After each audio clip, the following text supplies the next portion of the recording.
Hello, my name is Juan Carlos Sayas, and this will be a short video tutorial on how to log into eLearner Network Services.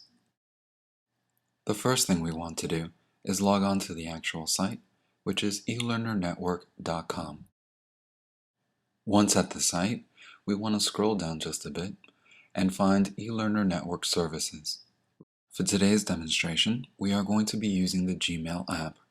You will notice that the domain name is automatically added after your username. Today we are going to be logging in for the first time as Aaron.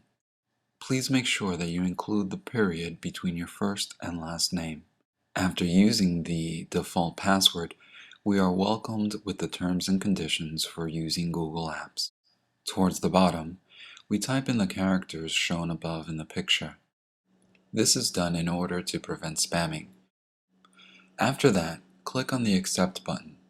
You will then be prompted to type in a new password. First, type in your default password, followed by your new password, which needs to be typed in twice.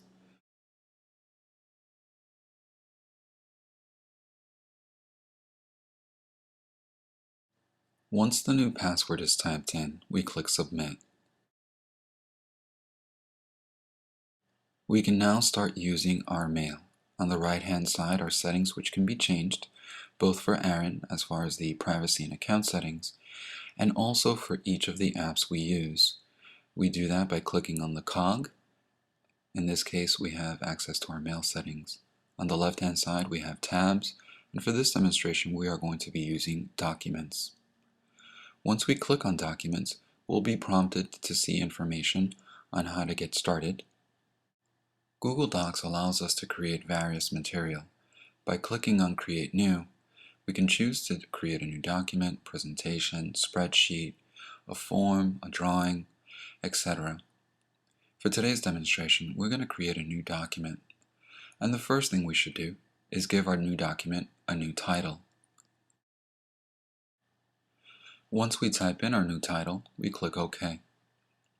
This is our work area, and it should be very intuitive since it's very similar to applications like Word. Here we can start to type. Google does a great job of actually saving your work as you go, but you can always choose to click Save Now. Next to the Save Now button, we have our Comments button, and these are comments from people who have access to our document. In this case, no one has access to Aaron's document except for Aaron, so let's change that. Once we click on the Share button, we can use a link to share our document, or we can decide to add people within our organization that can have access to edit or even own our document. We do that by adding people, and we can give those individuals the right to edit, comment, or just view our document. We start by typing in the person's name that we want to grant access to, and these are individuals within the organization only. So let's choose one person, and since this is a group activity where there might be 2 or 3 students actually working on the actual document, let's choose 2 people.